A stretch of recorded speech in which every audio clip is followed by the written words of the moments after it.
अस्सलाम वालेकुम viewers, welcome in romance kitchen. आज मैं आपके साथ बहुत ही सॉफ्ट, फ्लफ़ी और डिलीशियस डोनट्स की रेसिपी शेयर कर रही हूँ। ऐसी सिंपल रेसिपी आपको पहले किसी ने ना बताई होगी। इस रेसिपी को फॉलो करेंगे तो आपके लिए डोनट्स बनाने इंतहाई आसान हो जाएंगे। डोनट्स को आप दावतों में, पार्टीज़ में, बच्चों के लंच में सर्व करें और सबका दिल जीतें। तो आइए इस रेसिपी को बनाना स्टार्ट करते हैं। बिस्मिल्लाहिर्रहमानिर्रहीम। इस रेसिपी को बनाने के लिए हमें जिन इंग्रेडिएंट्स की ज़रूरत है उनमें शामिल है मैदा 3 cup, instant yeast 1.5 tablespoon, butter 2 tablespoon, milk 1 cup, sugar 2 tablespoon, egg 1 large size, salt 1/4 tablespoon. Doughnuts बनाने के लिए इंग्रेडिएंट्स मैंने रेडी कर लिए हैं। सबसे पहले तो आप देख लीजिए जो भी मेजरमेंट मैंने किया है वो स्टैंडर्डाइज स्पून्स और कप्स के साथ की है। आपने भी इन्हें ही मेजरिंग के लिए यूज़ करना है। रेसिपी का सबसे पहला स्टेप यही है कि आपने ईस्ट का मिक्सचर रेडी करना है ताकि फर्मेंटेशन का प्रोसेस अच्छे से हो सके। यहाँ मैंने लूक वार्म मिल्क में 1.5 table spoon instant east Italiano की और उसके साथ 2 table spoon grind sugar mix की है। इसे मैं तब तक मिक्स करूँगी जब तक कि एक होमोजीनियस मिक्सचर ना बन जाए। इस मिक्सचर को 15 मिनट के लिए रेस्ट टाइम देंगे ताकि ईस्ट हमारी अच्छे से राइज़ हो जाए। 15 मिनट हो चुके हैं और ईस्ट राइज़ हो चुकी है। इसकी जो साइन है राइज़ होने के वो यही है कि ये फोम लाइक अपीयरेंस देगी, बिल्कुल ऐसी जैसा कि आप देख रहे हैं।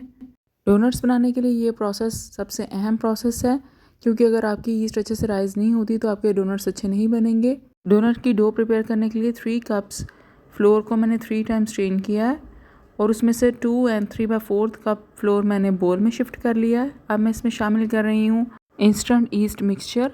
इस पूरे मिक्सचर को आपने इसमें डाल देना है। ये इसके वाटर की जितनी भी रिक्वायरमेंट है, मॉइस्चर की रिक्वायरमेंट है, उसको पूरा करेगा।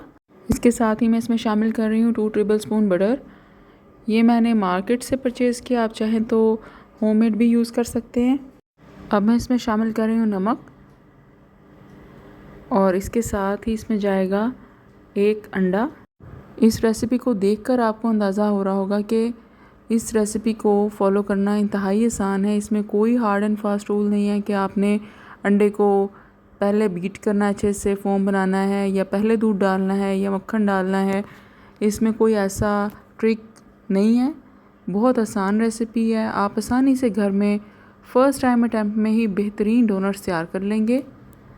मैं डो को इलेक्ट्रिक मशीन से नीड कर रही हूँ। आप चाहें तो आप हाथ से भी गूंद सकते हैं। जैसे आसानी है वैसे आप कर सकते हैं। रिज़ल्ट परफेक्ट आएगा आपका। फिर भी अगर आप डो को इलेक्ट्रिक मशीन से बना रहे हैं तो आपने स्पीड को मीडियम रखना है। और इस स्टेज पर मैं इसमें शामिल कर रही हूँ बाकी मैदा भी जो मैंने अलहदा रखा था 1/4 कप के करीब, और इसे अब मैं मज़ीद गूंदूँगी। इसको मुझे गूंदते हुए तकरीबन 10 मिनट हो चुके हैं और 10 मिनट के बाद मैंने इसको एक ग्रीस्ड बोल में शिफ्ट कर लिया है और इसको अब मैं क्लिंग फॉयल लगाकर 45 to 50 मिनट्स के लिए वार्म प्लेस में रख दूँगी ताकि ये अच्छे से राइज़ हो जाए। और देखिए 50 मिनट्स हो चुके हैं और डो अच्छे से राइज़ हो चुकी है, डबल हो गई है अपने वॉल्यूम में ये। अब इसको मैं बोल से निकाल कर शेल्फ़ पर रख कर थोड़ा सा नीट करूँगी मज़ीद ताकि इसके एयर बबल्स जो हैं वो आउट हो जाएं और अगेन ये हमारे पास स्मूथ लुक में आ जाए। डो को देखिए मैंने रोल कर लिया है और अब इसके मैं इक्वल पीसेस बनाऊंगी। 3 कप फ्लोर में तकरीबन 12 डोनट्स बन जाते हैं। यहाँ पर मैं नाइफ़ की मदद से इसके इक्वल पीसेस काट रही हूँ। नाइफ़ को आप चाहें तो थोड़ा सा ग्रीस भी कर सकते हैं। डो की मैंने इक्वल साइज़ की बॉल बना ली हैं और इसको हल्का सा मैंने हाथ की मदद से प्रेस किया और उसके बाद एक कैप लिया है बॉटल का मैंने और उसको अच्छे से ऑयल से ग्रीस करके मैंने इसके दरमियान में होल कर दिया। बगैर किसी शेप के, किसी सांचे के यहाँ पर मैंने तमाम डोनट्स को रेडी कर लिया है और इनको मैंने 15 मिनट के लिए रख दिया बटर पेपर के ऊपर। 15 मिनट हो चुके हैं। ऑयल मैंने गर्म कर लिया था मीडियम फ्लेम पर और अब इसमें मैंने डोनट्स ड्रॉप कर दिए हैं। ऑयल को मैंने मीडियम हॉट किया और फ्लेम को इतना स्लो कर दिया कि जस्ट वो पैन के पैंदे से टच हो रहा है। डोनट्स की साइड्स पर बबल बन रहे हैं जो कि कुकिंग की इंडिकेशन है। फ्लेम इससे ज़्यादा हाई नहीं होना चाहिए।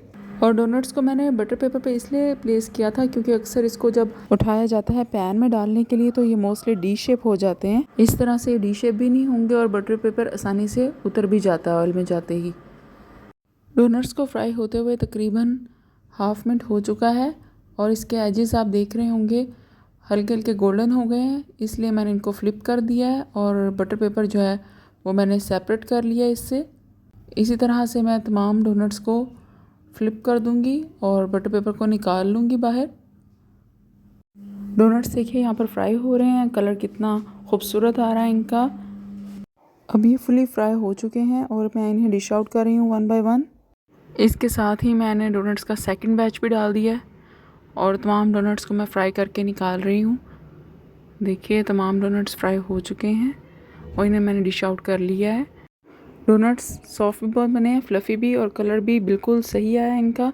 अब मैं इनको 10 से 15 मिनट ठंडा होने के बाद चॉकलेट गनाश में डिप कर रही हूँ और इसके साथ ही कुछ डोनट्स पर मैं स्प्रिंकल कर रही हूँ ताकि ये कलरफुल सी लुक दे जो बच्चों को मोस्टली बहुत अट्रैक्ट करती है।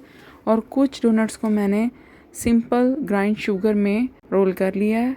तो लीजिए व्यूवर्स, देखिए final presentation soft fluffy doughnuts की। 3 टाइप्स के डोनट्स मैंने यहाँ पर डेकोर किए हैं। It's look so beautiful. खाने की खूबसूरती ही होती है और प्रेजेंटेशन होती है जो खाने वाले को अट्रैक्ट करती है, और ये डिश इस लिहाज से किसी तो और भी कम नहीं है। और एक डोनट ये देखिए मैं आपको कट करके दिखा रही हूँ कितना सॉफ्ट है और अंदर तक फुली कुक है। आप भी इस रेसिपी को ज़रूर ट्राई कीजिएगा।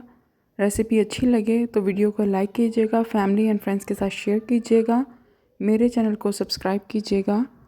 अपना बहुत सारा ख्याल रखिएगा, मुझे दुआओं में याद रखिएगा। शुक्रिया।